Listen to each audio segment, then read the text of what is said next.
too harsh on them, but WWE have had one or two terrible ideas in the past. I know, nobody bats 1,000, but it's true. Whether it's a lamentable character, dodgy storyline, insane match type, or, attempting to launch an American football league twice, WWE sometimes follow through on their misguided whims and sully their reputation in the process. Sometimes they don't follow through on their misguided whims though, and instead show restraint or better judgment in situations where there's an important choice to be made. Such restraint could have possibly saved careers because there are many absolutely atrocious ideas that we know about that could have caused the performers, not to mention the company itself, considerable grief had they been given the green light. And just think about all of the terrible mooted ideas that we don't know about. The ones that must have been so bad that they must never be uttered outside the hallowed halls of Titan Towers ever again. Anyway, I'm Adam Pacitti from Cultaholic Wrestling, and these are 10 terrible WWE ideas that thankfully never happened. Join us.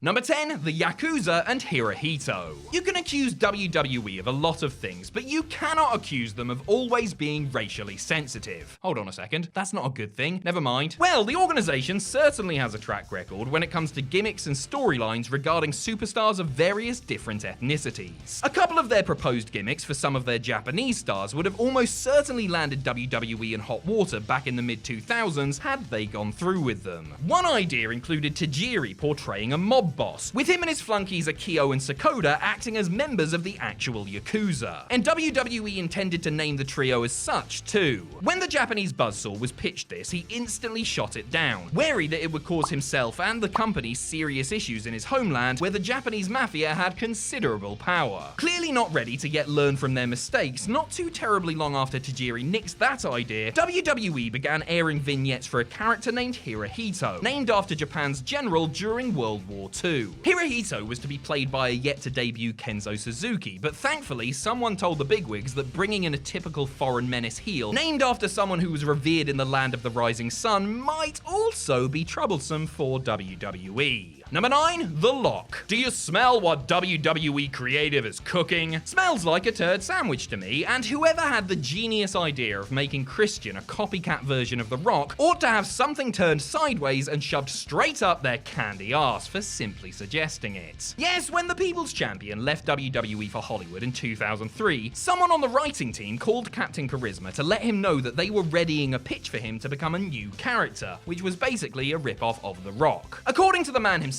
he was told that he would need to cut his hair short, practice raising one eyebrow, and brush up on his catchphrases. And he would be called The Lock, because when he went to the ring, it was a lock that he was going to win. I despair. Anyway, the whole thing came about because of a backstage segment where Christian was seen asking for Rock's autograph, and the Brahma Bull, in turn, manipulated him into taking a bullet, a spear for him from Goldberg. Christian was initially stressed about the idea of The Lock, but then mightily relieved when someone from the office called him and said that Vince McMahon himself kiboshed the idea, calling it the stupidest thing he'd ever heard. Number 8, GOLDDUST. With double D's. Look at the spelling, yeah? Some felt that the GOLDDUST character perhaps took things too far, especially during the envelope-pushing attitude era, but apparently the man behind the gimmick, Dustin Rhodes, wasn't among them. WWE put the bizarre one in many controversial angles and storylines, but Rhodes himself wanted to shock people even more. Taking inspiration from a news story at the time, his pitch was that GOLDDUST would get breast implants. Rhodes had worked himself up and told everyone about his grand idea, which he hoped would get his flagging career back on track. It also, according to Vince Russo, so take it with an 18th wheeler of salt, bro,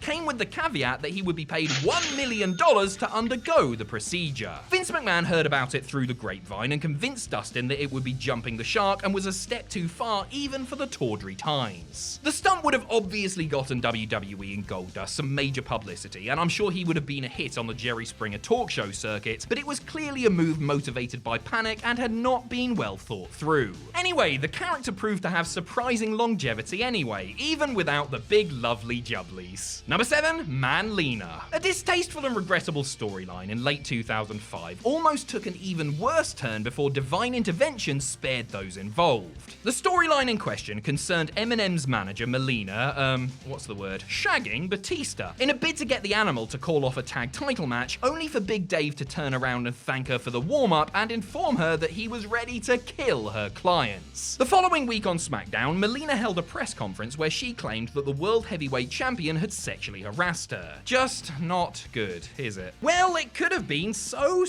much more not good, because an original idea had it being revealed that Melina was, in fact, a man wearing a wig. Rumour has it that Stephanie McMahon shot it down, fearing the damage it would do to Melina's career. And really, how are you going to do that convincingly anyway? We'd already seen months and months of Eminem's entrance. They weren't fooling anyone.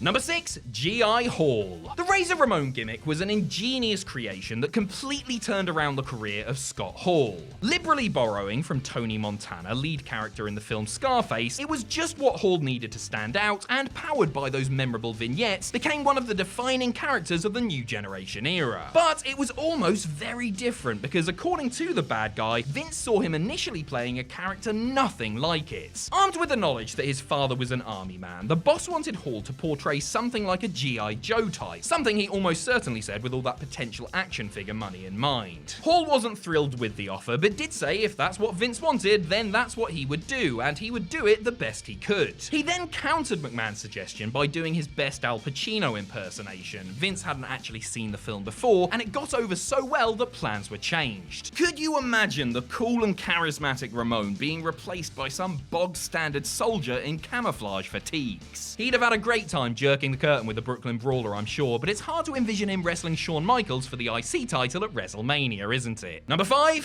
Vincest. One of the great things about Vince McMahon is that he won't ask his performers to do anything he himself wouldn't do, and many times is actually willing to go much further than the average superstar in the name of sports entertainment. He's been involved in his fair share of ropey moments and storylines over the years, including that time he almost choked his daughter Stephanie to death in their I Quit match. A few years after that unforgettable contest, WWE released a DVD about Vince McMahon, and on it, in the form of a passing, supposedly humorous anecdote, was a nugget of information that led many to believe that the CEO may have completely lost the plot. Stephanie told of how when she was pregnant with hers and Triple H's first child, her father expressed a desire to be revealed as the father on television. Aghast at the mere thought of such a proposal, Stephanie immediately said no. Perhaps not entirely reading the room, Vince then agreed it might be a little bit much, but suggested that Shane could be penciled in as the daddy instead. That got promptly shot down too, much to the genetic jackhammer's dismay. Boy, that Stephanie McMahon is really uptight, isn't she? Number 4, Hulk Hogan. Is there anything more American than Hulk Hogan? Don't ask me, I'm British, so when I was eating fish and chips and drinking tea while watching the World Wrestling Federation on the telly as a youngster, nothing screamed America to me more than that giant balding hot dog in yellow kegs. It might not have turned out that way, however, had the Hulkster taken on a gimmick suggested to him in the late 70s by Vince McMahon Sr. In a bid to appeal to the Irish-American demographic, Vince Sr. gave Terry the Hulk Hogan moniker, as well as 2 bottles of red hair dye. The promoter wanted Hogan to look a little more like the natives, and presumably fly the flag for Ireland as well, with his character and mannerisms. Top of the morning to you, brother! Etc. Freddie Blassie was on hand to help with the dye job, but perhaps sensing that the gimmick was going to be a dud, Hogan flushed it down the sink. He later said that since his hair was already falling out by then, that he didn't want to speed up the process, and that he told Vince that he would be blonde Irish instead. It's a shame it didn't happen really, because I would have loved to have seen him enter Madison Square Garden to the tune of I am a real Irishman, fight for the rights of Irishmen. Hell, they could have even given him a shillelagh and a little leprechaun sidekick that hides under the ring.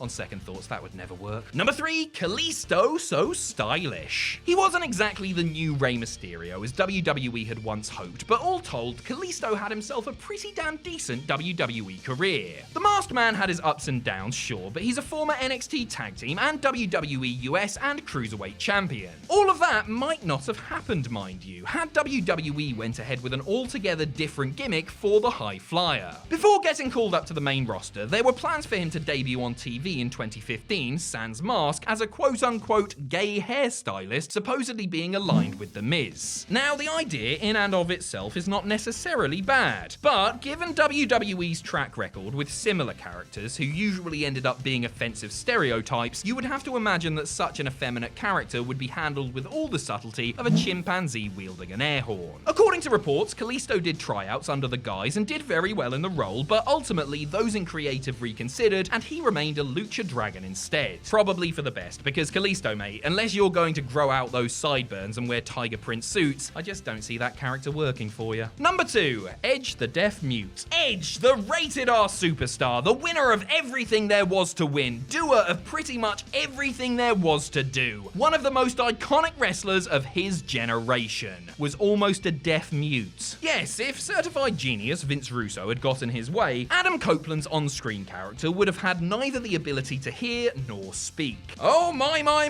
can you imagine the side-splitting comedy Vinnie Roo could pen for something like that? According to Edge himself, the gimmick was proposed because Vince Russo didn't believe he could cut a decent promo and had no personality. Mercifully, others in creative ignored the New Yorker's idea, but it wasn't the only rotten idea they had for the future Hall of Famer. Others included Edge, adorable Adam teaming with Val Venus, sensual Shawn as the new Midnight Express, a gig that ended up going to bodacious Bart Gunn and bombastic Bob Holly, the Lucky Devils, as well as a Jim Morrison type character who recited poetry and wore chains and all that good stuff that's 30 years behind the times. They eventually settled on Edge, the mysterious trench coat clad night dweller who walked the streets randomly attacking people, but he was almost given other names like Riot and Rage, which sounds a lot like some mid-90s WCW tag team you never knew existed. Number 1, Baron von Bava. Sometimes you just have to shoot your shot, don't you? Former WWE writer Dan Madigan, whose most memorable contribution to the company was writing the screenplay for See No Evil, certainly shot his during a creative meeting in 2004 and ended up shooting himself in the foot in the process. According to the man himself, when interviewed by Powerslam magazine in 2008, he pitched a character so offensive and ill thought out that it resulted in noted arbiter of good taste Vince McMahon leaving the boardroom speechless, not to return for the rest of the day. Madigan's pitch was Baron von Bava, a Nazi stormtrooper who had been cryogenically frozen during the Second World War and would now be thawed out and unleashed upon the wrestling world. Bava, who in Madigan's mind was going to be played by Heidenreich, would be managed by Paul Heyman, a man whose own mother had survived the Holocaust, because if you're gonna burn your bridge, you might as well take out the neighbouring village too, right? And before you ask, yes, of course there would be goose stepping and swastika emblazoned armbands, duh! From the moments the words left the writer's mouth, his card was marked, and he was gone soon after. WWE did end up pairing Heidenreich with Heyman, but the weirdest it ever really got was the wrestler getting a bit too friendly with Michael Cole.